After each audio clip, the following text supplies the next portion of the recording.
It's good to see you. Welcome to today's Clean Energy Speaker Series. This is an ongoing series considering clean energy solutions to meet energy demand in the Southeast for the next 20 years.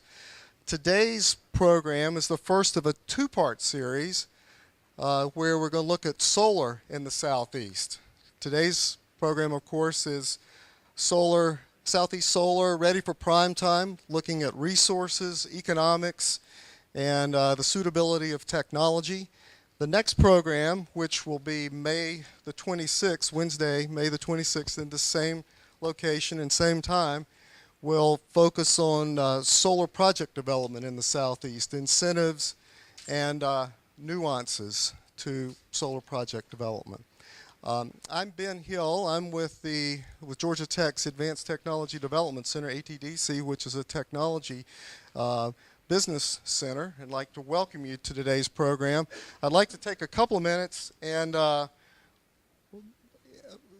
thank and recognize the sponsors for the program. But before we go there, one thing I'd like to mention is today's presentations as well as webcast can be found on the secleanenergy.org website. And if you were to go to that website, you'll also find archived copies of all the other presentations our great speakers have been making. So I'd like to recognize a number of groups that are making this series possible. First, there's an incredible group of advisors to the Clean Energy Speaker Series, folks from academia, as well as the community, as well as industry, who provide great advice and support and connections for this series. I'd like to thank a number of people here at Georgia Tech from not only the Enterprise Innovation Institute, the Brooke Byers Institute for Sustainable Systems, the Strategic Energy Institute, and the Office of Sustainability. I'd also like to recognize and thank two new sponsors for the series. The Georgia Solar Energy Association is helping out with the program sponsorship for today's program and May's program, and also like to thank and recognize Southface Institute, which is collaborating with us on the entire series for the balance of the year. And last but not least, I'd like to thank and recognize Sutherland for their ongoing support of this Clean Energy Speaker Series and certainly helping make this possible. Just a couple of business items. In terms of the format for today, we have presentations by our distinguished speakers followed by Q&As. And for those of you participating over the web, and there's several of you, should you have questions, email those questions to me.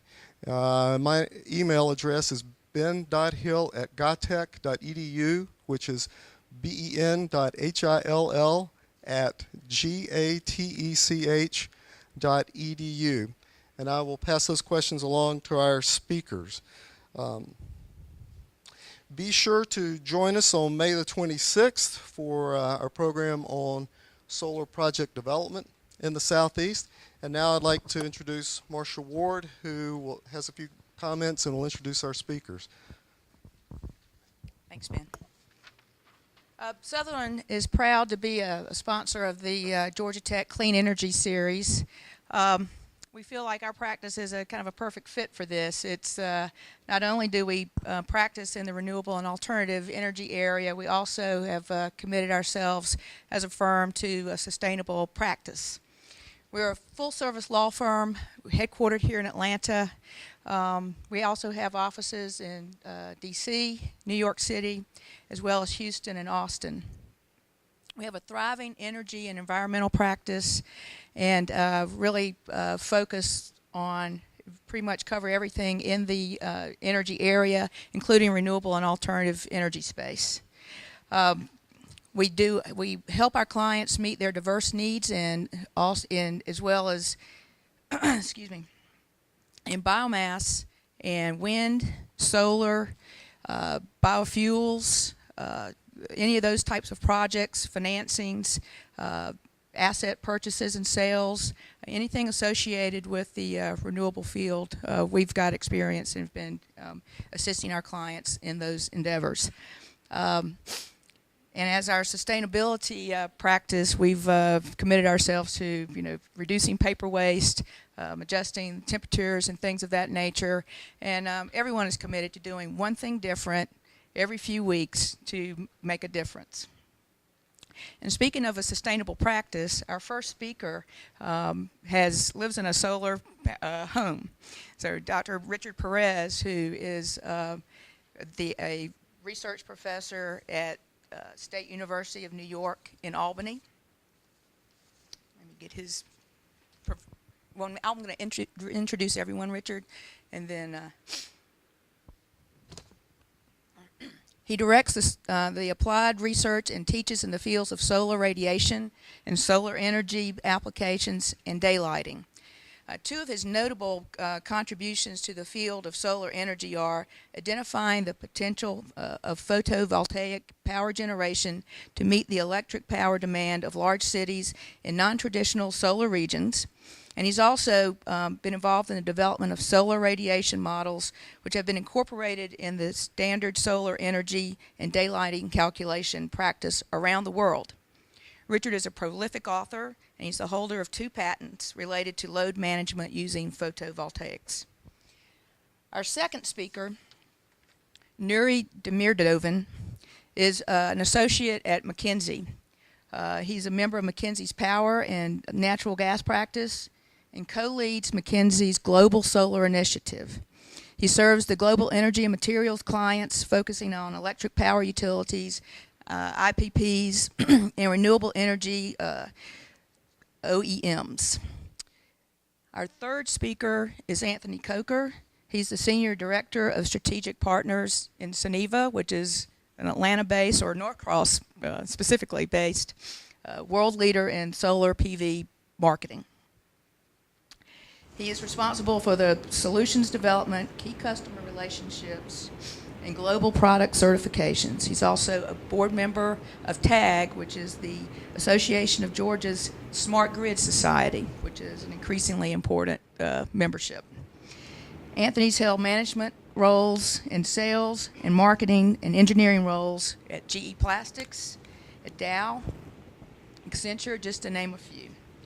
So without further ado, we'll kick off our speaker series for the Southeast Solar Panel today. Dr. Perez. Thank you. I have one here. Just a sound check. Does that mic work? Okay. More or less. So I'll have to speak pretty loud. Good afternoon, ladies and gentlemen. I'm coming from Albany, New York, as you can hear with my accent. And I'm here to speak about solar resource and why it makes sense in Georgia. So in Georgia, very much like in the Northeast US, you often hear that there is not enough space and not enough sun to develop a viable solar resource energy base. And if you look at this map, you think that this is where the solar resource business will be, and not in that more subdued region of Georgia. But if you drill down to the numbers underlying the color code here, you see that Phoenix gets about 6.4 kilowatt hour per day of solar energy. And you look at Atlanta, it's getting 5 kilowatt hours. So it's not a world less, it's only 20% less. If you look at Berlin, Germany, which is the capital of the solar country of the world, they're getting a lot less than you do here in Atlanta. Now we're talking about a solar technology which is flat plate solar when we talk about those numbers, which can get energy from the sun and the sky. There is another technology called CSP, concentrating solar power. This one, the map is a little more contrasted, as you can see, and the differences are a bit stronger. Phoenix gets 6, almost the same as the flat plate technology, but Atlanta would only get 3. So the other technology is the one suited for most of the East US. But nevertheless, at 5 kilowatt hour per square meter per day, it means that if you use state-of-the-art photovoltaics today, each square foot can generate 30 kilowatt hour of electricity per year after conversion and losses. Now, if you take Atlanta Metro as a yardstick and look at the square footage of the area, this amounts to about 8,000 terawatt hours per year. The state itself would be over 50,000 terawatt hour per year. And then you look at how much power you use, electrical power you use in Georgia. It's about 140 terawatt hour per year of electricity, which means that this is how much of the state you'd have to cover with photovoltaics today to generate all the electricity of the state, 1/4% of the state. And think that today you're already using with buildings, roadways, exclusion zone, factories, and the like, already over 2% of the state is being occupied by stuff that we have built. And much of that stuff is amenable to photovoltaic development. These are views from, some are in upstate New York, but the top one is around here. And the PV technology is well suited to take advantage of that space without changing its use and without even people noticing that it would be there. Rooftop, parking lots. Let's take a look at this, which is just a couple miles north of here. And let's look at, you see this truck which is parked there, it's about 10 kilowatts worth of PV if you take the roof surface. Current state of the art. This building right here, it's 2 megawatts worth of PV. In the whole neighborhood, which is not a huge neighborhood, it's 50 megawatts if I add up all the roofs. And Georgia is very much like the US, in fact, for as far as space usage. It's even a little bit better than the average. But interestingly, we're already using much more space than that to generate electricity today. If I count all the hydropower dams in this country, they already use about 4 times what it would take for PV to generate all the electricity. And those hydropower dams only produce 7% of US electricity. In fact, this one right here, this is just at the border between Georgia and South Carolina. It's a Savannah River. And if I add up all the dams on the Savannah River, I am about at 200 gigawatts worth of PV power today. So putting things in perspective. Well, let's take another step back and look at the really, really big picture. Now, I'm not talking about only electricity. I'm talking about energy that the planet Earth uses today. It's about 16 terawatt year. So a terawatt year is roughly 10,000 terawatt hours. That's a huge energy number. And this is anticipated to grow. The International Energy Agency says it's going to grow to 28 by 2050. And let's see what we have to meet that challenge. There is coal. These are the planetary coal reserves. So we have a good long time with coal, but not an infinite time. This is uranium powering the nuclear industry. It's not as big as you might think it is if we don't use breeder technology, which is not yet operational. This is the petroleum reserve. It's large but dwindling fast. And this is the latest panacea that you hear about that's going to solve everybody's problem. It's natural gas. It's still not infinite. So if you add all the finite resources together, we have 60 to 100 years ahead of us, not counting all the damage we could do by using them all to the end. Now let's look at the renewables. There is wind. So if wind power was developed up to its maximum potential, we could probably meet the world demand. There is wave energy, which is a byproduct of wind. This is probably not big enough. There is OTEC, ocean thermal energy conversion technology, which takes advantage of the difference in temperature between the top and the bottom of the ocean. It's probably not big enough, not counting the unknowns it would do to the Gulf Stream and other things of that nature. Biomass is a little bit disappointing. Even if we push it, if we stop eating, that's how much we could generate as far as energy. So hydropower is already pretty much tapped around the world, and its potential is limited. Geothermal, at least the part where you're less than about 5 miles down the earth, is also big, but not big enough to supply the planet as a whole. And tidal energy, moon energy is way too small. So all the renewables taken together could do it, but I forgot one. This is solar energy resource on the planet.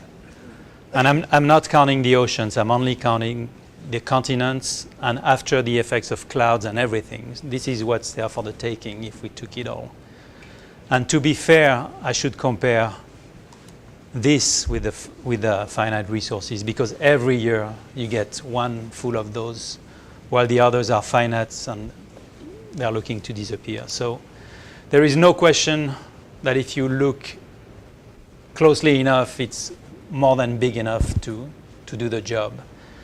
The next question that comes after that is that it's not reliable. And what utility engineers like, they like that type of generator.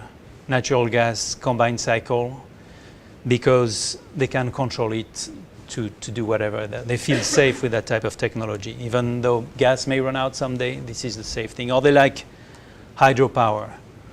Both of those generation resources answer the question, is power available on demand? Can the engineer turn it on at will to meet some demand?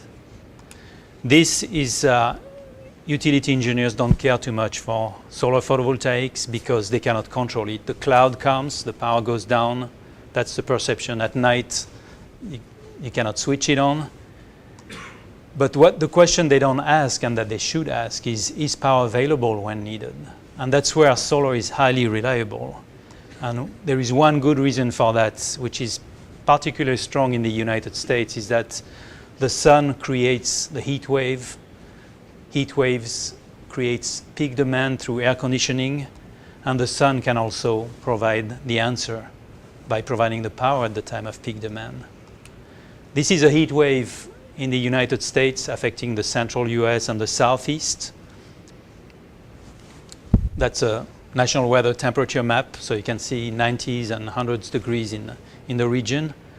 And this is the same day, same moment. That's a shot from GOES satellite showing the cloud cover. And you can go back and forth and see it's just roughly the same thing. Solar creates the heat wave, so when you have peak demand, solar is here. And there is a way to measure that, and it's called effective capacity of solar. And we can quantify that in terms of percentage of natural gas combined cycle equivalents of solar. And we've actually done that exercise in quite a bit of detail. We got load data from over 100 utility companies in the US. We got their real-time load data, and through satellites, we simulated the impact of photovoltaic production on their power grid to extract that number, that effective capacity number. And when we did that exercise, we came from a view of the US, which looks pretty much like the one I showed you earlier, which is the raw energy, to a view that is the effective view, which is the capacity view.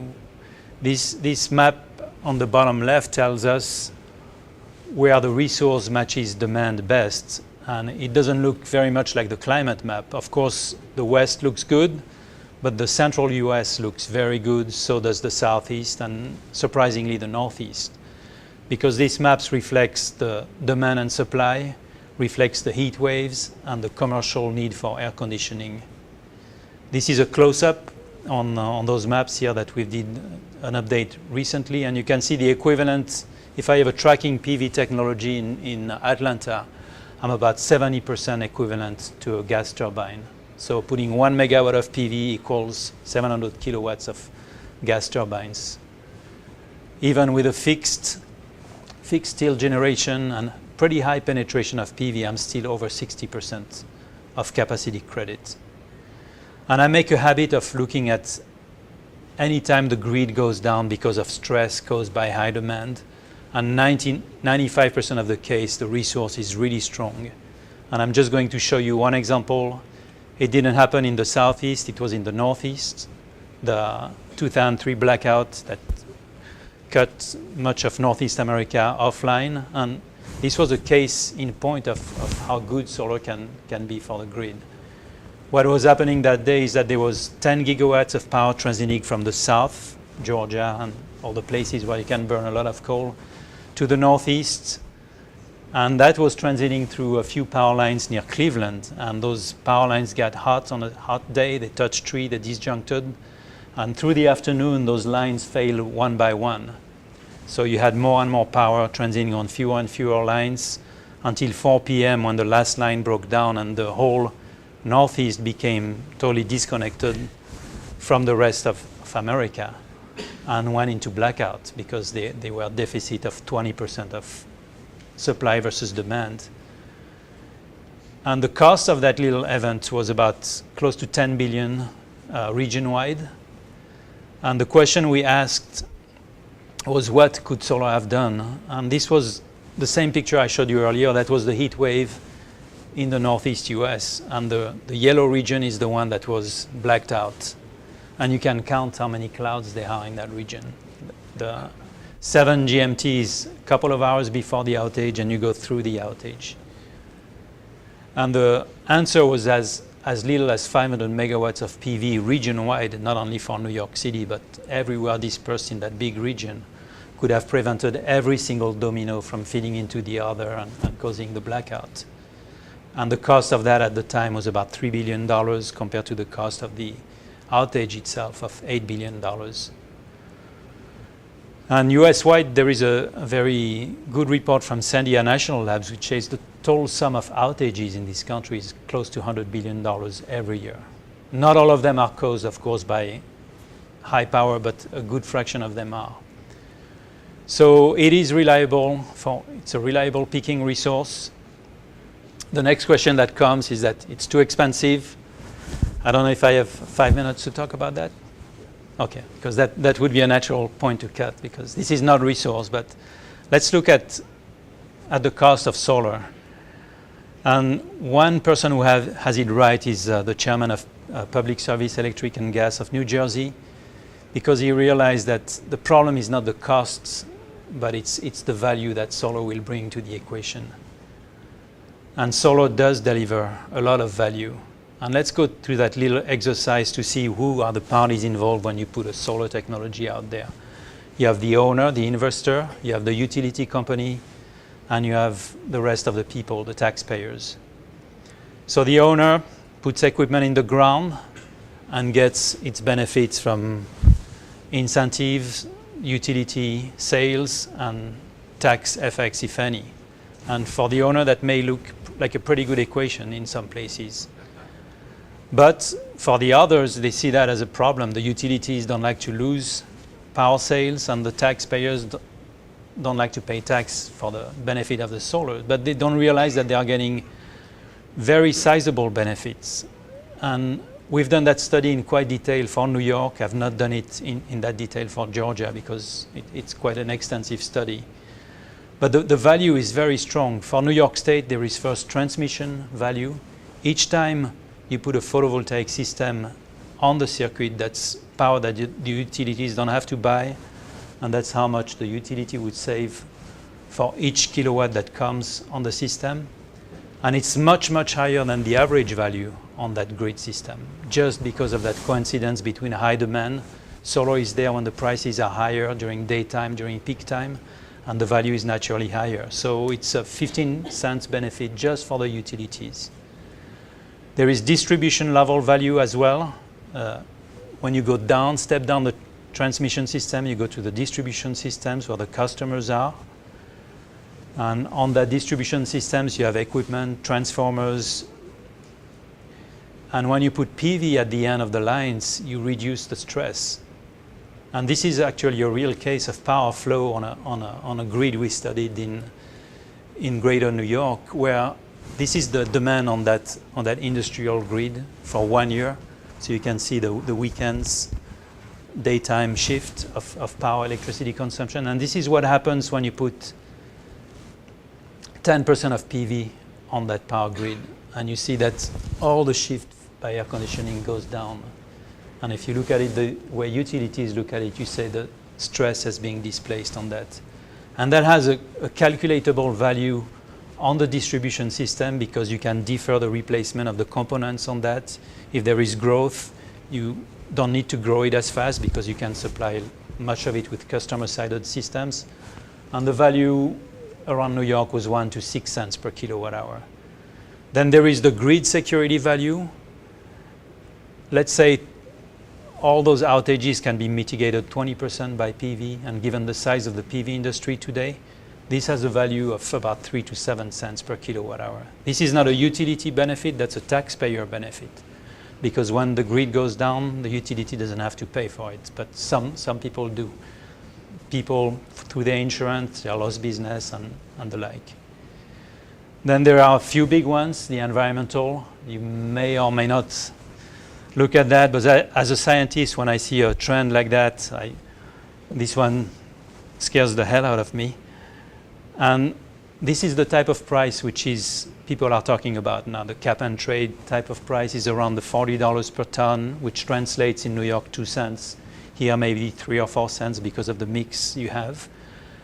But this is a political number. You can trace that number from another source and see what it will take to prevent global warming if you actually think it's happening. It's going to be about 1.5% of GDP, according to some. And if you say PV is 10% of the solution, not even 100%, given the size of the industry today, if you do the math, it boils down to 250 cents per kilowatt hour. So we'll call it 2 to hundreds of cents of value. Then you have another big one, which is fuel price mitigation. When I see this and those guys growing like mad, I say that there is a problem staring ahead. And you can actually do the calculation of how much insurance you'd have to buy today to save yourself against that type of increase in 2040 for oil. And you can actually extract a number which is close to 25 cents for the New York City mix. So I'll count it 5 to 25. Then you have all the economic growth, and this looks only at the increase in taxes that PV would generate as an industry in New York State, just based on the German experience of creating jobs with that type of industry. And the tax effect only would be 2 to 3 cents. So you have a value of photovoltaic, which is 3 to probably much more, compared to the cost without any incentives today, which is 30 to 45 cents per kilowatt hour, which perfectly justifies the incentives that we are putting today, because these incentives are here to match the apparent value. As a homeowner, the only value you have is your electric bill. You cannot take advantage of oil depletion and all that, but the incentives are there to help you to actually capture that value. And maybe the problem that value is not perceived as universally as it should is that it deals with two different constituents, the ratepayers. If you go to Public Service Commission, they try to protect the ratepayers. They don't care about all the other benefits, but you realize that this is the same person. The ratepayers is the taxpayers, and it's the people who benefit in the end. So the resource is definitely big enough to do the job.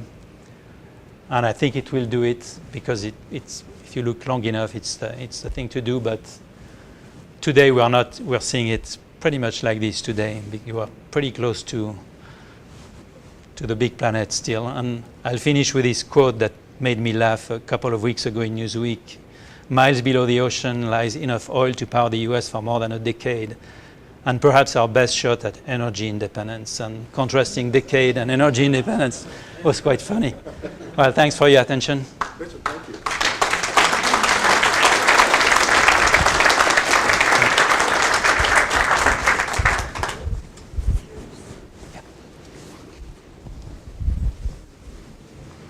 Marilyn Brown from Georgia Tech. Nice to meet you. Nice to meet you.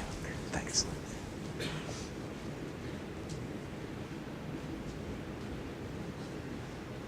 Sorry, did I take the speaker's seats? No.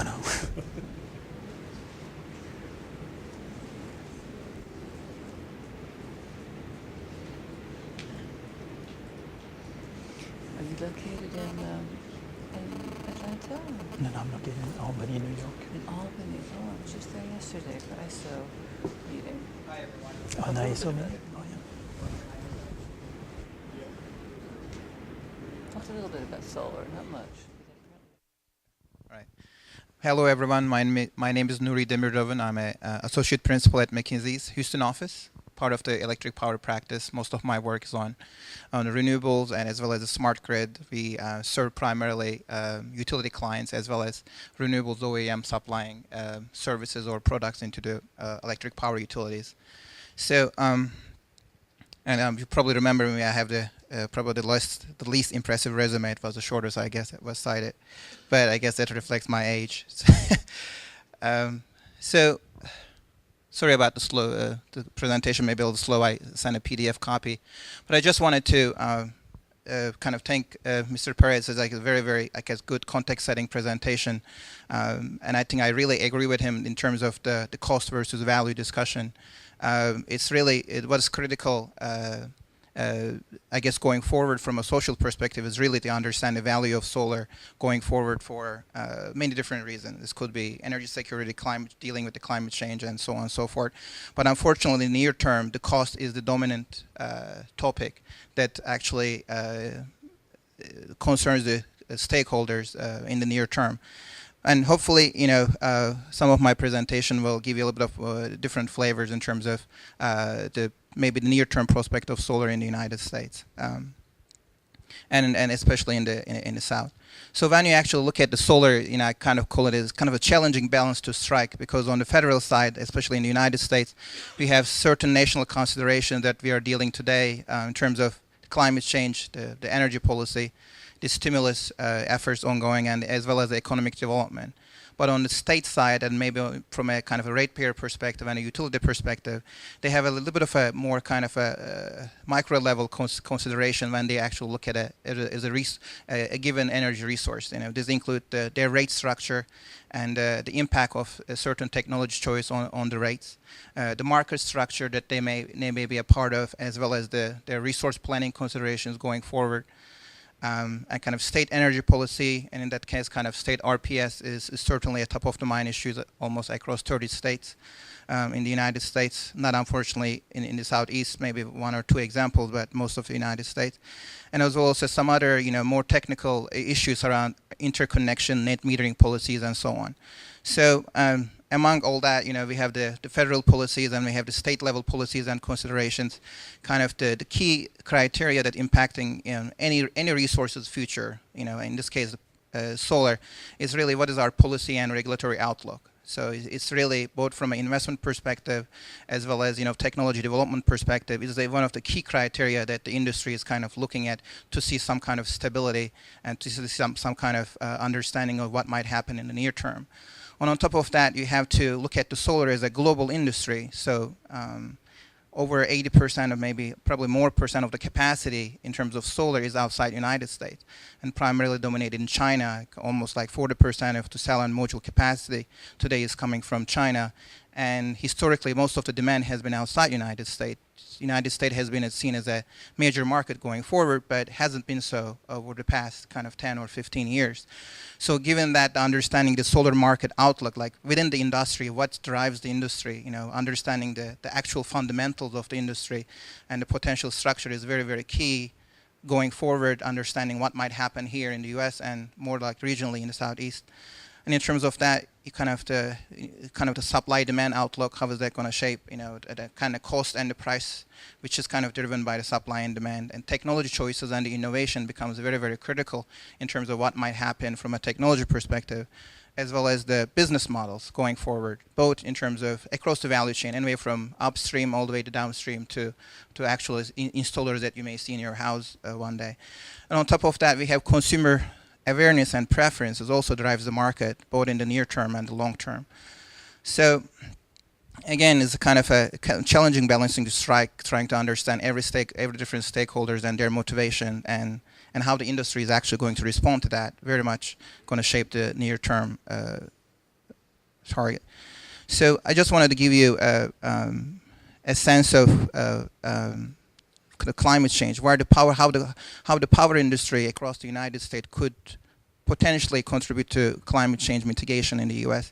Some of you may have seen, but in late 2007 we published a report to McKinsey that was called, mitigating the climate change in the United States, how much at what cost. As a part of that effort, we took a very industry view and trying to understand economically, this is not a technical feasibility studies economically, and we kind of set the bar at $50 per ton of carbon dioxide. How much abatement exists in the United States across different sectors. And then we looked at it regionally. If you kind of look at the South and kind of include kind of Southwest as well as Southeast, you see that a big chunk of the climate abatement potential in the United States actually comes from the South. But when you actually look at across the sectors, the power sector, in terms of economic, what you will see economic potential all the way to 2030 doesn't contribute as much as the other sectors. And in terms of the power fleet itself. But when you actually look at the buildings and appliances, which actually contributes most of the energy efficiency, a disproportionate contribution in the South might come from the energy efficiency. So, and actually this picture is primarily highlighted by the resource availability in the South, especially in terms of renewables, and that's a major concern. Of course, if we believe that the cost of kind of rooftop solar, the business models are going to develop to a level that there will be a very, very widespread of penetration of solar, these pictures may change. But again, at the time, 2 years ago, when you look at all the available technologies and how hard you can push it, at that point, economically, the power sector was not contributing to the climate change or the carbon abatement in the South as much as other regions.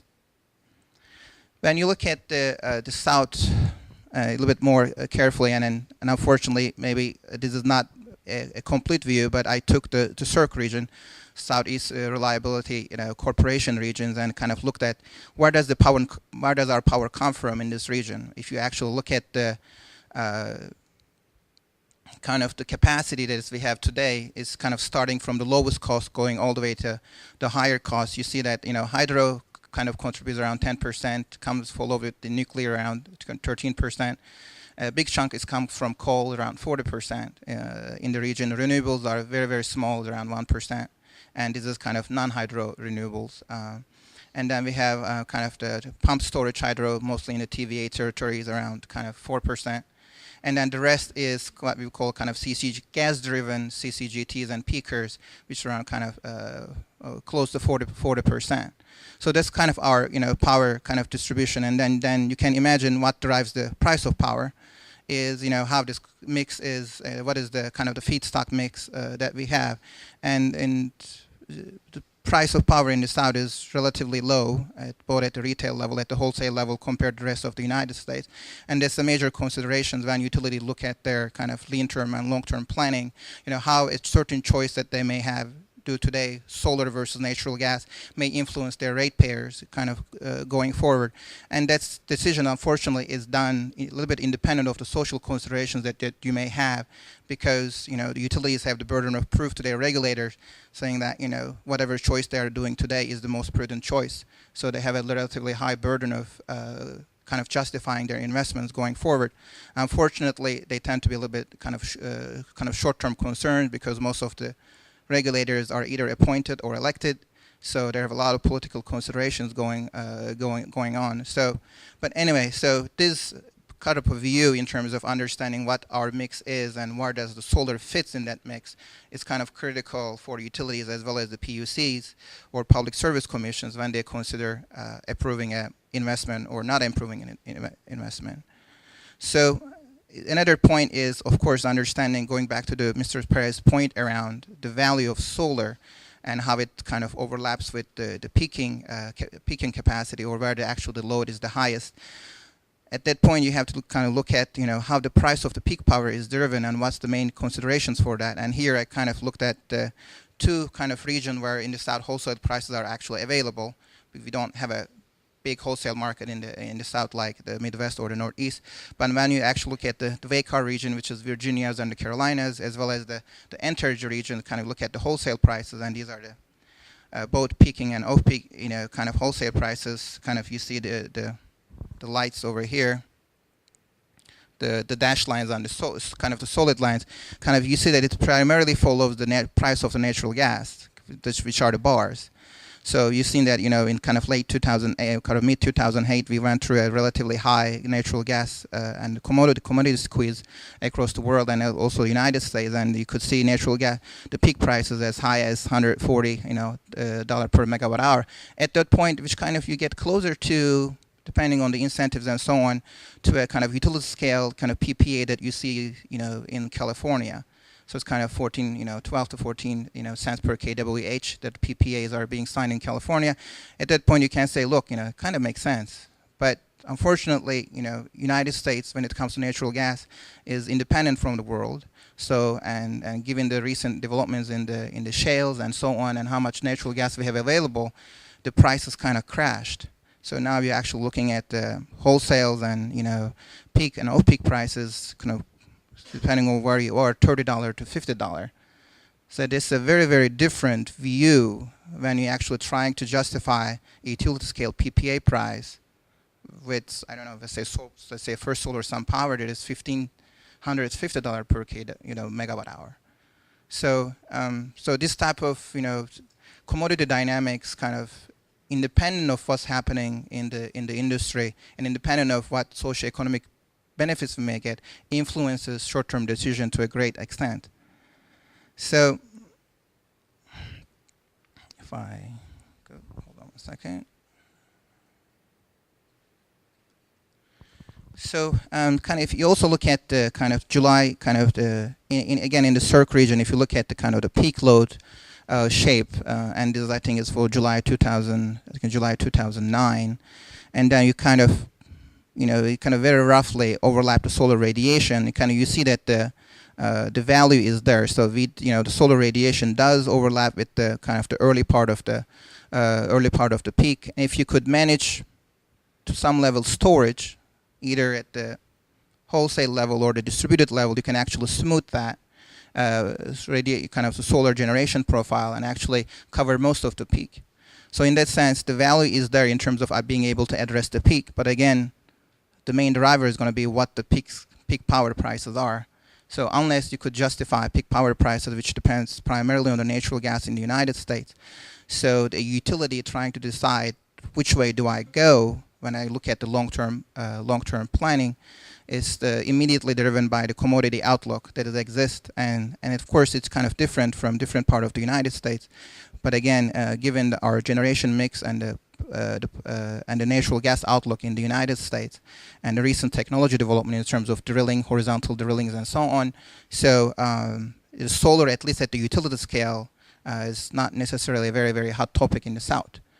But it doesn't mean that the southern companies, utilities in the South, do not understand the value of solar for their future environmental compliance reason. You probably see Southern Energy developing, solar in Southwest, so that they can potentially one day claim the renewable energy credits towards their compliance in the future. So in terms of that, they may not necessarily choose to develop it here, but it doesn't mean that from a business perspective, it may not make sense elsewhere in the United States. So another complicated chart from a consultant. So here, this, I think it's probably the most complicated chart, and I have the hardest time to kind of explain. This is kind of what presents what we call a residential grid parity. It's simply at what cost of solar power in terms of install cost, the residential levelized cost of electricity for solar would be equal to what you're paying to your utilities per unit. So at that point, as a residential homeowner, you may be indifferent to buying from your electricity from the grid, or you can actually generating yourself. And if you're somewhat green oriented, you may say like I'm going to do it myself because I'm really indifferent buying it. So I rather install it, maybe get some tax benefit, maybe improve the value of my home. So you may have many different value drivers why you may choose to do so, but we see that as potentially one of the key tests, litmus tests, when a residential customer will be indifferent towards solar. So when you actually, what this chart shows, and there's two components to that, first kind of look at the y-axis. The y-axis on the left-hand side shows you kind of the average residential power prices is the fixed axis. It's a given number. You can go to Energy Information Agency and get that number. And then when you look at the kind of the x-axis, it kind of shows you where a state is located in terms of their solar radiation. and solar resources. And what the numbers actually shows how much power in terms of kWh in a given year you may be able to generate with 1 kW panel. So kind of a south-facing panel. So when you actually, that's also a given number. It's really you're limited where you live in the United States, and also your power is also fixed. So therefore, a location of a state in that in that chart is fixed. So it's no calculation that goes into it. And then you see the kind of the line that's going from kind of right to left, solid lines and the dashed lines, and each of those dashed lines are kind of corresponds to what will be the levelized cost of my electricity coming from solar panel if I install it, let's say, for the first line at $7 watt peak on top of my roof. So if you have a 5 kW, it will cost you maybe $35,000 before subsidies. So this calculation does not include any subsidies from the government. So if you actually do that, without any consideration of the subsidies, you will see that California they have tiered pricing. The tier 2 customers and Hawaii are already there. So if you live in California or you live in Hawaii, you better install a solar panel, actually get the green electron. So, and then you don't really need any subsidies. If there are subsidies on top of it, you're enjoying either from the state or from the utilities or from the federal government is gravy. You're actually making money. You're probably getting 15%, 20% IRR on your investment. But, unfortunately, most of the United States are not as lucky as the California and the Hawaii, but they also pay for it. But you see that kind of labeled here, most of the states in the southern Southeast Reliability Corporation regions, that you see that for them, even at the residential level, to justify an investment without any subsidies, again, there's a big point, the installed cost of the system has to decrease almost below $2 watt peak. So where we are today is somewhere around $5 watt peak level. The prices has gone down quite a bit. If you take maybe 1/3 on kind of federal, tax credits, you could, maybe bring that number maybe a little $4. Maybe you have a little bit more state or utility-specific incentives. Maybe you get close to $3. So maybe today. So given where the technology goes and what happened with the subsidies, you may not necessarily be too far from the reaching residential grid parity, even in the South, maybe 5 years or maybe 5 year plus. But again, it's not tomorrow. But it very much depends on what's going to happen with the subsidies and what's going to happen in the industry as a whole. So, but anyway, so hopefully this chart wasn't too complicated, but I'm more than happy to talk to you afterwards too with the details. But at that point, I think it would be maybe a good transition to kind of talk a little bit about what's happening in the solar industry, because that's pretty much what drives the interest today. The solar industry was not as hot as it's today 2 years ago because it was very, very expensive due to certain bottlenecks across the value chain, and kind of it reflected itself in the prices you kind of see in, and these are kind of average, system and module prices at the utility scale. You see that in 2006 we were looking at prices around $4 for the panels and the overall system kind of in excess of $6. But starting end of 2008, the economic crisis hit. The upstream part of the value chain, which is dominated by the polysilicon refining and wafer making, went into a total oversupply because when the industry saw that high prices, everybody invested. But that investment takes a time, like 2 years or so, because these are relatively high capital intensity sectors. And then when that oversupply hit, together with the economic crisis and the financial crisis, no more tax equity in the market, more Chinese players, and suddenly started, it's kind of a perfect storm that happened in the industry. And then the prices start coming down almost over kind of 50%, project to go to 50%, and even lower. Suddenly you are looking from a average panel price end of 2010, which is kind of $1.5 in the market. And if you think that maybe the system cost, the installations and the inverters and everything is going to cost another 1.5, you're suddenly looking at $3 at the utility scale. So including the incentives, suddenly, it's not surprising why California utilities or other utilities in the Southwest announcing one PPA after the other, because there's a lot of competition in the market. It's a good time to invest, and the incentives are here. So in terms of that, is from at the utility scale, where the resources are available, it is a good value proposition at this time of the, and if you look at some of the First Solar, which is a thin film leader, if you look at their cost projections and a technology roadmap, by end of 2012, I believe their projectors panels are going to be sold almost around 80 to 90 cents per watt peak. You suddenly put another dollar or a little bit more on the balance of system, you're somewhat looking at $2, $2.50 without any subsidies installed cost versus kind of 6.5 that was kind of 4 years ago at that time will be. So technology is certainly a big component of that, and understanding the industry could change the game of the solar in the United States, across the world. And this is just a little bit of more flavor in terms of what happened in the industry. You see the polysilicon prices, which is the main ingredient for wafer-based PV, went from in the spot market from $500 to almost kind of a little, maybe today around $55 in 2 years. And if you were a Chinese player sourcing most of your polysilicon in the spot market because you didn't have those long-term contracts, and suddenly your cost position in polysilicon goes from $500 per kilogram to $55, you kind of go all the way to the left in the cost curve and squeeze most of the European players in a very, very disadvantaged kind of position in terms of, so they're having a hard time. And if you go to the next one, if you kind of also see the cells and module capacity, that you kind of see the module supply and the demand on those bars, and the kind of the error bars kind of gives the range. Also, we are in a total oversupply situation. This year is a little bit tight because Germany is going to reduce their feed-in tariffs, and everybody's rushing to Germany, kind of a gold rush to install as much as they can before the feed-in tariff gets decreased. But overall, in the long term, at least in the near term, the industry is in oversupply. So what happens when the industry is in oversupply is that there's a marginal cost pricing. So whichever is the demand determines the price in the market. At that point, everybody starts selling at their cash cost from a pricing perspective. And then you see how the module supply cost curve is changing and is becoming more and more flatter, which means the industry is being commoditized. So you can't you distinguish yourself anymore by being a low-cost player with an industry with a relatively flat cost curve.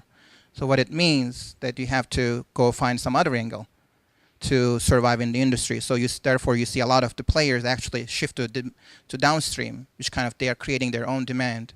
First Solar just yesterday bought 1.1 gigawatt of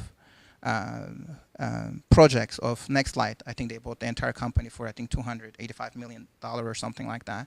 So they did a lot of those deals. So they're actually securing their own demand, and they're actually going downstream and being developer and beyond kind of technology. And that's a kind of a general trend. SunPower did the same thing, and so on. And a lot of the the Chinese players are looking into it. So overall, kind of concluded, it's really to understand the industry. You kind of look at it holistically, all the way from understanding the market fundamentals, from the supply to cost, all the way to business model.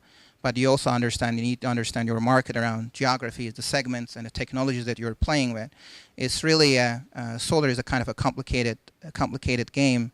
So it's really distinguish yourself and understanding what the place of solar could be in your region as a power source, as a economic development engine, is very much depends on what else is happening around the world. So, and it's a little bit about what kind of engagements that we do and where they are. We mostly do kind of strategic engagements across the world. The last 2 years, we kind of did over 50 engagement with our clients regarding their strategic questions around solar, primarily in Europe and in North America, and primarily topping on the strategy. And what I should do, where should I put my money? Should I, shift my manufacturing from Europe to Asia? That type of questions. And most of our work is actually with the manufacturers and to some level with utilities and other technology companies. Anyway, so I know I kind of ran through it relatively fast, so I'm more than happy to, I guess, take questions afterwards or talk to anyone who is interested after the presentation. Thank you.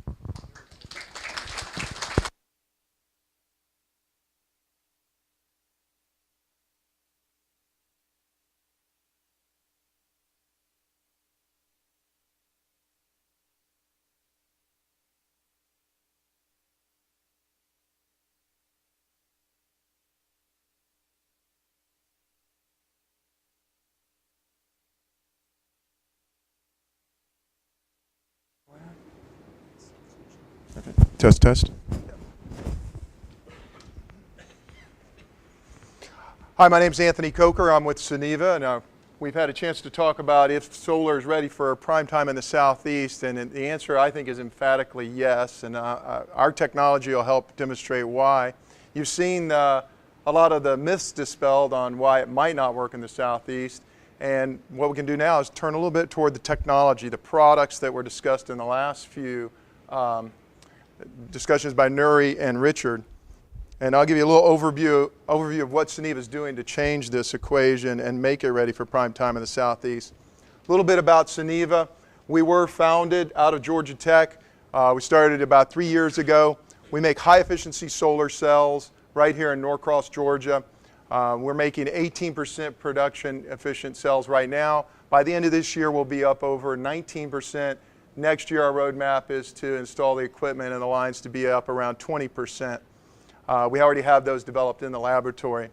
We also manufacture and sell high-powered modules with these cells. We make all of our cells in the U.S. We bring in high U.S. content modules from some of our partners overseas. The idea for us is to have the intersection of affordability to make solar sensible.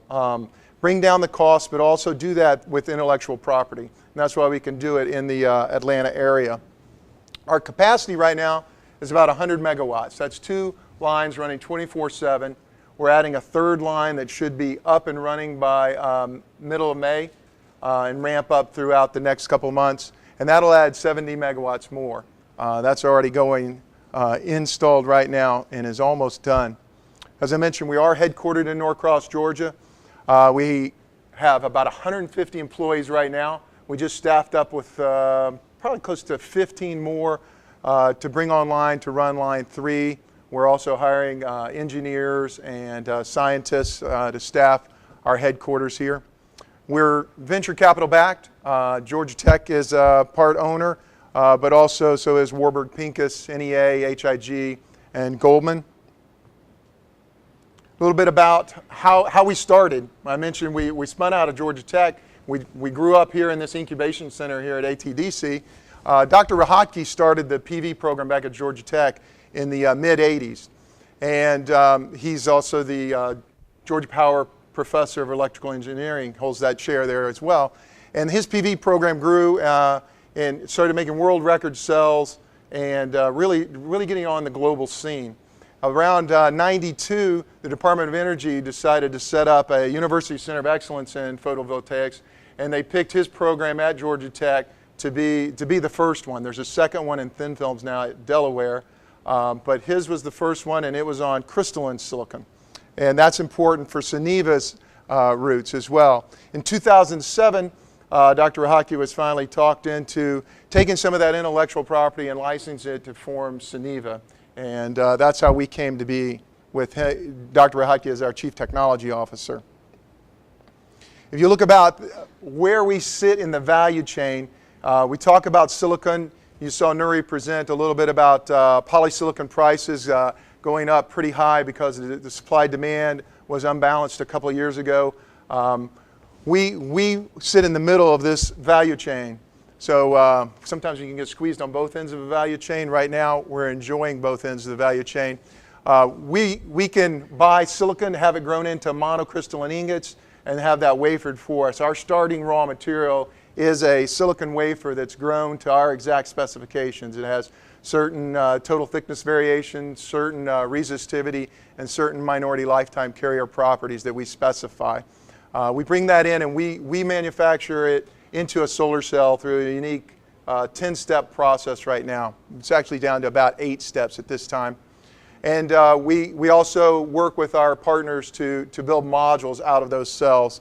And then those find their way to installers and engineers into projects downstream who put the components and systems together. So that's where we play in this global value chain. It is very much global. If we talk about silicon versus thin film, you might have heard a lot of press about thin film lately. There's a company called Mia Soleil that might be coming to Georgia. That's good for the Southeast. Solindra's been in the news a lot with their thin film tubes that look real interesting. for a very high price. But if you look at it, really what's in the market right now, 93% of the market is based on crystalline technology.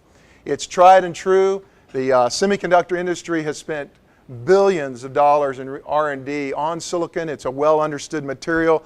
There's no other material in the world that has more R&D development time in it than silicon. And we're pretty comfortable with the stability of that type of research and that science. Some of the key players in that arena who you might have heard over a period of time, SunPower was one of the first companies. They spun out of Stanford. Now they do all their manufacturing in Malaysia and the Philippines. Suntech is a large Chinese company. Qcell is a very large German cell manufacturer, probably who we compete with the most. But they make a lot of what we call multi-product. We make a mono product, monocrystalline. It's a little higher efficiency. So if you look at the strengths, though, medium to high efficiency, high durability, and scalability is what crystalline technology has going for it. And that's what Suniva has locked our technology around, is to bring that to market and keep doing it smarter and bringing the price point down. What's driving the adoption right now? We're sold out. We're sold out through 2010. Everything we make 24/7 out the door is pre-sold. So what's doing that? What's creating this market demand? You saw a little bit of it on the market predictions that Nuri was showing you, but you know, the idea that this stuff is guaranteed for 30 years. The modules, the cells, they're going to last longer. They're going to last upwards of 50 years and still generate power. You can get a guarantee on the performance from us for 25 to 30 years. You can have your developer guarantee for longer than that. So it's tested and proven, and it really is there for the long term. You talk about payback. Payback over 30 years of guaranteed output, that's something you can take to the bank. That's real ROI too. Scale and capacity. This is a technology. Crystalline technology scales a little bit more easily than thin film, and that allows us to add lines, to build capacity in a different type of approach than some of the thin film folks. I mentioned vendor reputation earlier. Some of the vendors on there have been doing this for many years, and there's a lot of new players rushing into thin film, a lot of sexy technology. I'm not trying to say that Suniva doesn't have sexy technology, but what we've got is a lot of companies that have established this value chain that we play in and allow us to piggyback on top of that with now our better IP. So we're taking advantage of the vendor reputations that are already out there, and now we're expanding it with our brand name. And then economics, certainly not the last thing to consider, but when you look at the cost to produce a kilowatt hour of energy, not just a DC watt, there's nothing better right now than monocrystalline silicon. So those are the drivers for us, and none of those are in question like they might be for other types of interesting technologies, ones that might splash on the different blogs and everything is really cool, but probably a little bit further out before those come into mass marketing. I'll drive through this pretty quickly. If I speak too quickly, stop me. You can ask a question at the end. We'll be trying to handle this as panelists. This is a view of the balance of systems costs. And again, this was discussed a little earlier on. What goes into making a module and the inverters and the racking and everything when you get it finally installed. And if you look at the cost involved, really, the module is a very large piece of the total installed cost. Power electronics are things like the inverter.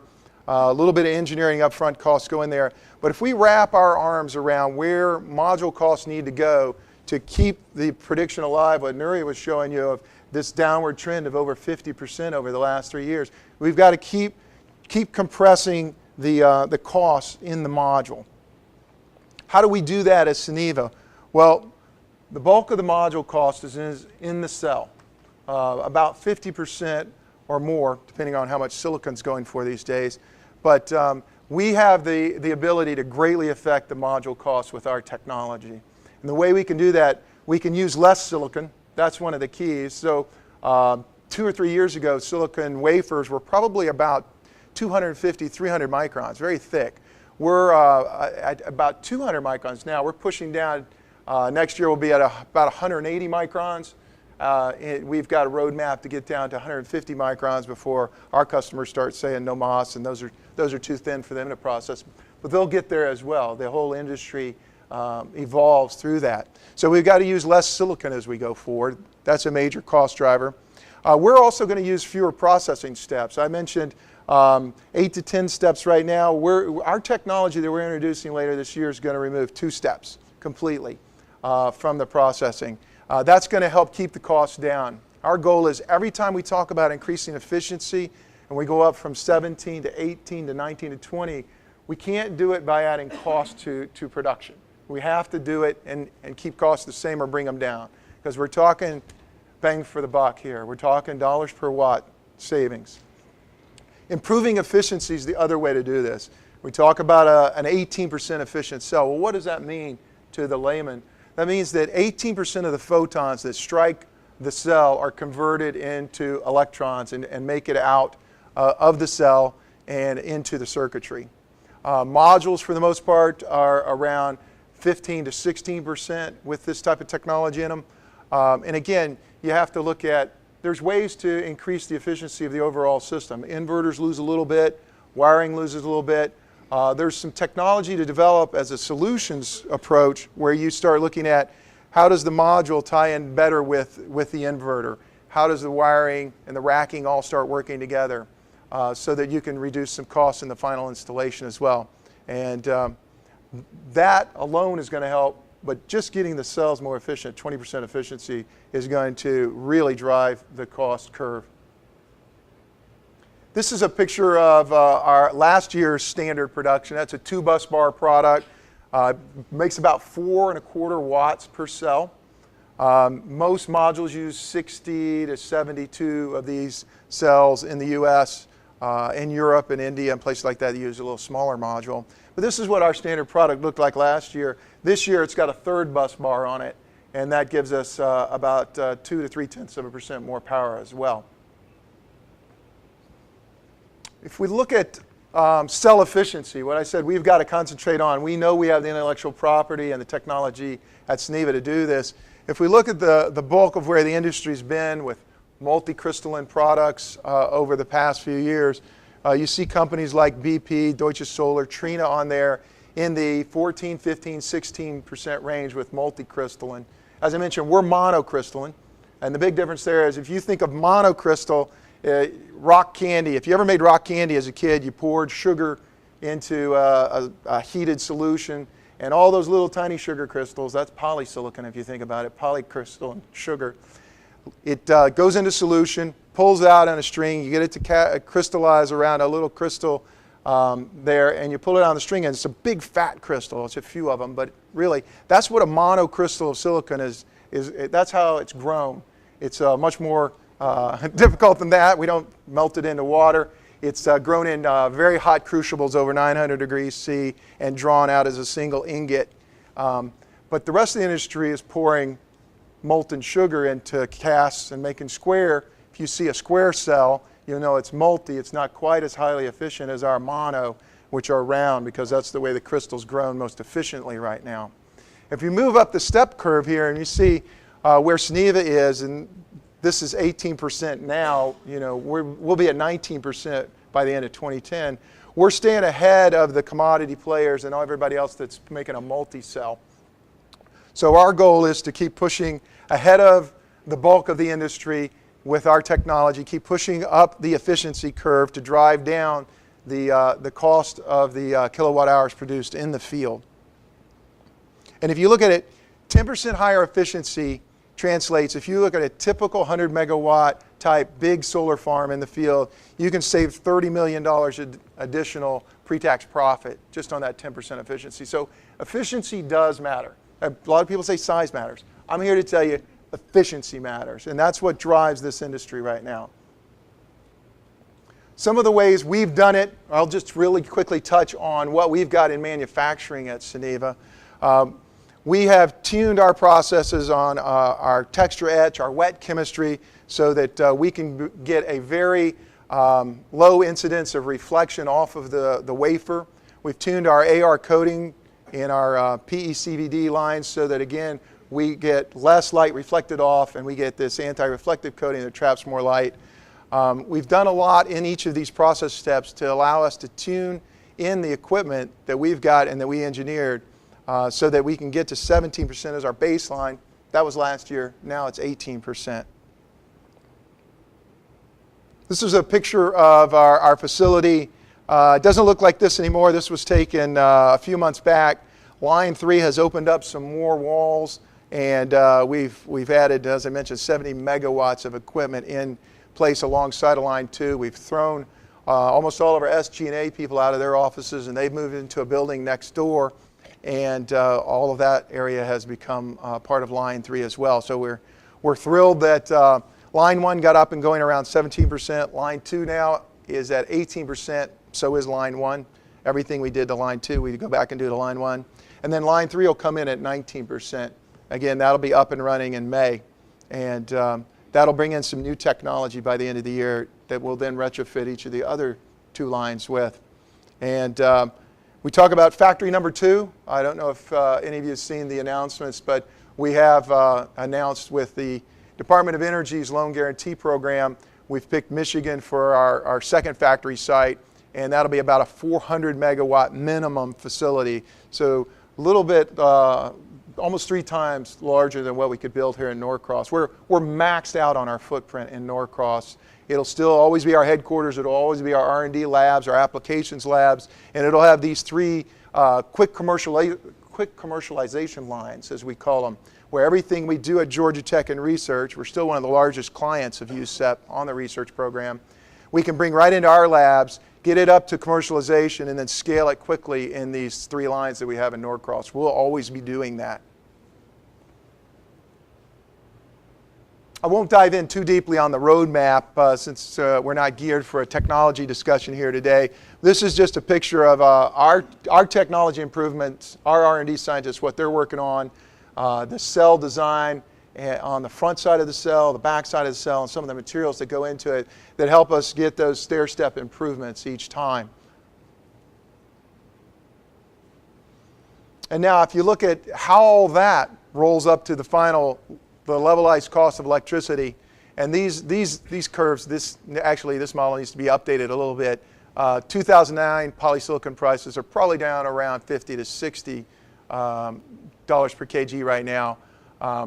Monosilicon wafer pricing has come down equivalently, and you see, I think balance of systems prices are coming down as well, although there's some tightening into the supply chain on inverters and a couple other pieces like that. You'll see that in 2007, just 3 short years ago, the price of a watt generated from a typical system, PV system, was up around mid-20s. Now it's down around probably 12 to 15 cents a kilowatt hour, depending on the location. Our goal is to make that get even lower, get around 10 cents in just a couple years. And I know we'll be there. That's our roadmap. That's what we're rolling out. This is a picture of our airport. You remember the old Ford plant just south of the airport. If you took the 417 acres just to the side of the airport there, and you put in 80 megawatts of PV, you'd have enough energy to power about 14,000 homes. That's the city of Hapeville and College Park. You could handle about half of their load. But you think, well, that's not going to do much for me, Anthony. That's not going to help me in Atlanta. But if you think about, location, if we just did the same thing over in Savannah, right outside their airport, there's a little bit more land to develop there as well, we know. That's enough power for 1/3 of all the Savannah homes, just in a little section of property outside of their airport. So these are the kind of pictures you start getting of how PV can actually work. And Richard showed some great views on some rooftops. This is not even looking at rooftop solar, which is really the way this industry is going to go over time. Big solar farms are a great way to get a kickstart on this, but residential and commercial industrial rooftops are already available and are certainly unused PV resources right now. How could we do it for the U.S.? 3 terawatts is all we need to power the U.S. annual energy capacity. So if we plop down that solar farm in this location in the U.S., we could get enough to power the entire country. Has anybody ever lived in this area? Any hands? See, so it's doable. We could put it in almost tomorrow. People in Amarillo would have another tourist attraction. But no, this is just to give you an idea. And if you scale that, if you think about, doing this around the world, there's certainly available rooftops. There's available arid space as well that could do this. You do this across the continents, and you start seeing a difference. Well, why is it not happening right now in the Southeast? Again, our topic today is about solar in the Southeast. You look at the renewable portfolio standards, and this is a great website. If you don't know it already, it's Desire. They're out of NC State, Desire USA. They look at all of the state and national incentives and pull them together in maps and tables. They're instantly downloadable, and you can use it for your presentations too. But you look at the Southeast right now, and you see a big white spot down here. We don't have any RPS standards in Georgia, Alabama, Mississippi, Florida, or South Carolina. But very close nearby, we've got quite a bit of solar going into North Carolina. And they have a nice RPS that they put in a few years back. 12.5% renewables by 2021. What about RPS policies with solar carve-out? Again, it's a little less, but again, we still see this white spot in the Southeast. Not exactly going to drive demand here, but we see all the demand going into the Southwest, and Texas is now getting on the act. And then one of the last things, what's keeping solar energy or renewables from developing in the Southeast? The ability to have a third-party PPA. This is a power purchase agreement. It's one of the standard ways for a developer and financiers to make a project come together to get the initial funding, to get the debt raised against it, and to then supply over the next 10, 15, 20 years power back to the user. Right now in Georgia, you can only sell it back to your original owner of the meter, your utility, which is either the EMC or Georgia Power or MEAG. So this is very different for the Southeast, and this is something that's keeping us from allowing financeable deals to move forward in the Southeast. But this final slide shows you it can be done. This has been operating. How many people have seen this building on the natatorium at Georgia Tech? Yeah. It's been there since the Olympics in '96. It's been cranking out electricity ever since, and it's been continuously running without an issue. And it made a nice novelty piece back then, but it's put over 4 billion watt hours into the grid here in Georgia since it was put in place. It was done with 96 style technology too, and you saw by the cost curves and the technology curves we've been showing you, that's archaic now, but it's still pumping electricity into the grid from a free resource. So that's a nice one. If you look at the map, enough energy hits the earth in a year, in an hour, to power every earthly need for a year, our electricity demands in a year. So there's certainly available resources. They're certainly available in the South. And you saw some of the items that Richard went through on saying why it would work in the South. So that's everything I wanted to touch on for you about Suniva and what we're doing right here in the Atlanta area. We export 90% of everything we make right now. My colleague Matt and I, and Brian is back there too, we're on planes out of the country too much, so we want to stay in-state a little bit more. So our goal is to change the equation in the Southeast and in the U.S. as well. Thanks.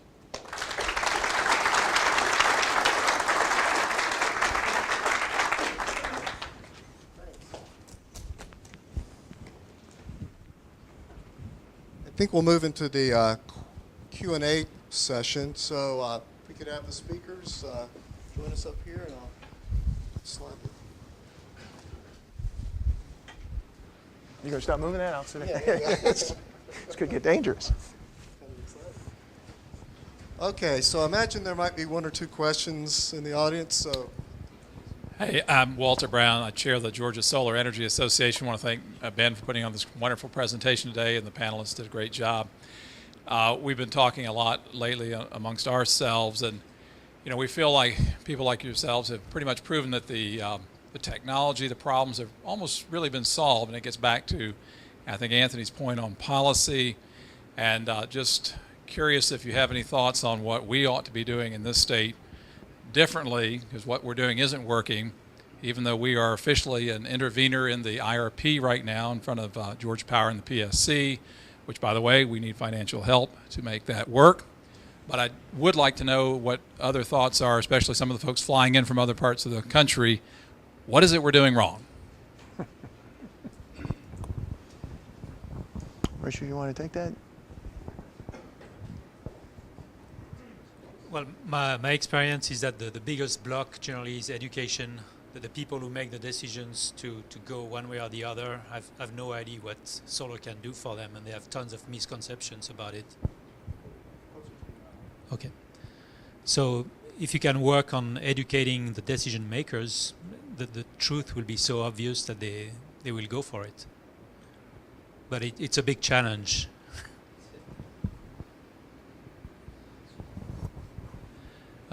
John Grinnell, and I guess I'll say I'm with the Georgia Solar and Energy Association.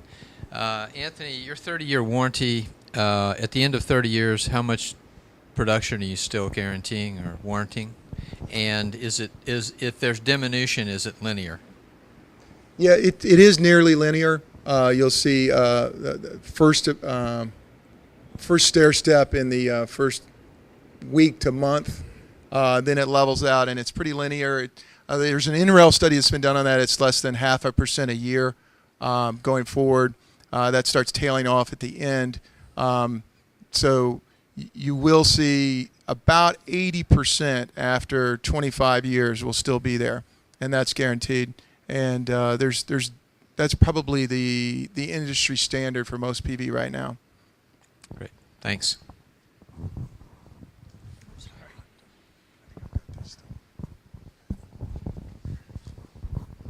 My name's Mark Reinhardt.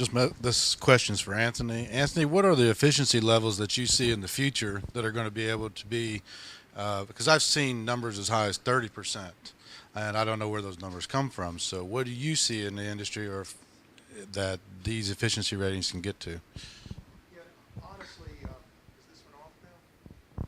Is it adjusted? Okay, we'll go back to this one then. You know, what we see with crystalline silicon technology is probably an upper limit in the high 20s. Touching 30 would probably be very theoretical. What we see on our roadmap is getting clearly up into the mid 20s. And it's not just the cell technology, it's also working on the module design side and removing improving the physics there, so to speak. So you'll probably see, you know, the cell technology is getting 20, 22, 23, up to 25%. Our goal is not just to drive that up, though. I don't want to be at 23% and cost 30, 40% more. That's what a SunPower does for you right now. That's a great cell. It's a Rolls Royce. You know, when I'm a Lexus, I can get you to the same place for 30% lower cost, and look good too.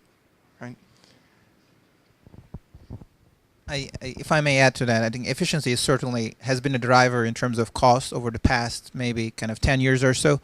But when you actually look at the overall system cost, it's kind of the share of module versus balance of system is kind of shifting. So module used to be more than maybe kind of 60-70% of the costs. Now you're actually seeing now it's kind of 50-50, and it's going down. So actual balance of system is becoming a larger portion of the actual costs, especially in the utility scale. So in terms of that, I think the emphasis on efficiency, I'm not saying that maybe in the near term may not necessarily be there. And I think that's given that actually SunPower, I don't think they can actually get the price differential that they deserve because of their efficiency differential, because there's so much competition in the market. They can actually get the markup that they need. They probably have to mark up a little bit lower. But what's going to, I guess, going to happen, the innovation is on the balance of system side, either from an electronics perspective. You may actually see, like you already see microinverters, or you can actually see inverterless systems with, you know, more sophisticated, you know, electronics, power, you know, and power control electronics directly on the module. Or even, you know, kind of pre-assembled, you know, modules that are actually the module itself, but it's going to come from, let's say, from manufacturers or even somewhere from China, is already pre-assembled. And actually you could see business models like do-it-yourself. Now, some of the modules you can actually buy at Home Depot. you don't necessarily need an installer. You can just install it yourself on your rooftop. So a lot of innovation is going to actually happen on the system-wide. And the module makers are pushing the efficiency as much as they can. But I think a bigger part of the game right now is on the balance of system side.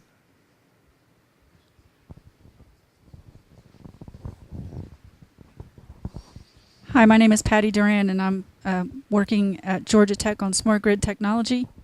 And this question is probably for Mr. Perez.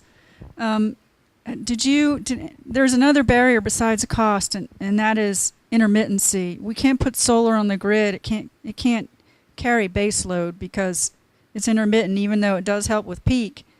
It's not all the solutions aren't found, and I wondered, have you studied intermittency in your research? Yeah, this is the center of our research right now. And if you go to my website, there are 2 recent publications on the issue of intermittency. It may be a little bit overblown in the big picture because people have been scared by one paper published by a large power plant in New Mexico that showed the power going up, down in a matter of seconds, 80% drops in power.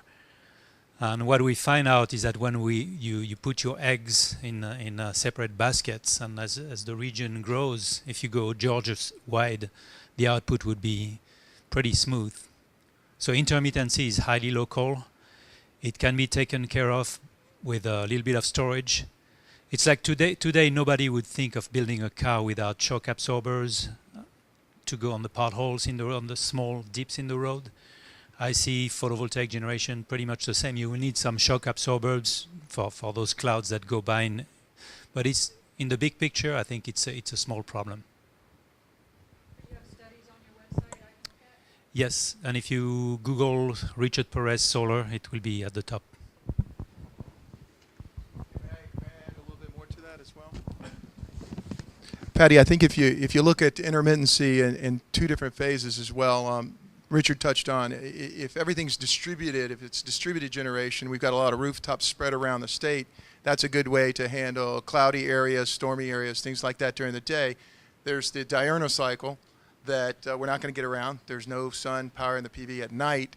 And so what do you do about that? Well, the good news is if you look at the load curves, that's when the least amount of demand is on the grid as well.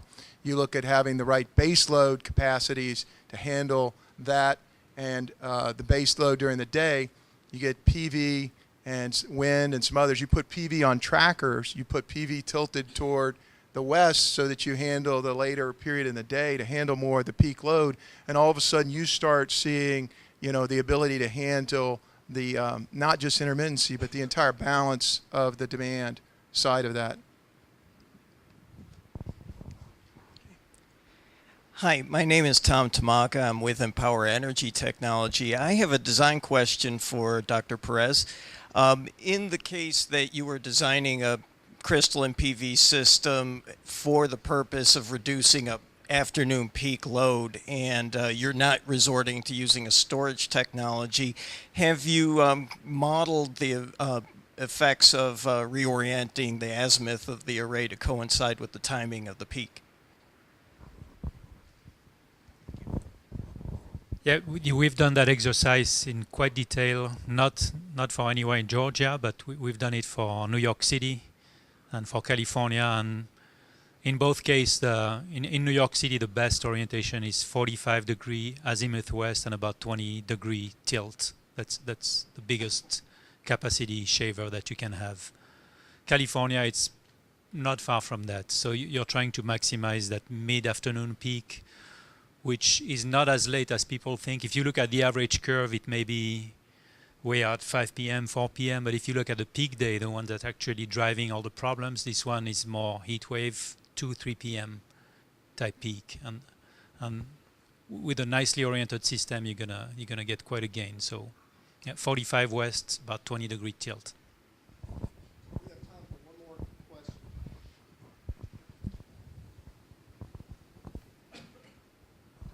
Yeah, my name is Rod Donlan. I work at the CDC, and my question is the environmental impact of your technology, either in the raw materials, gathering of raw materials for the product, or else power generation.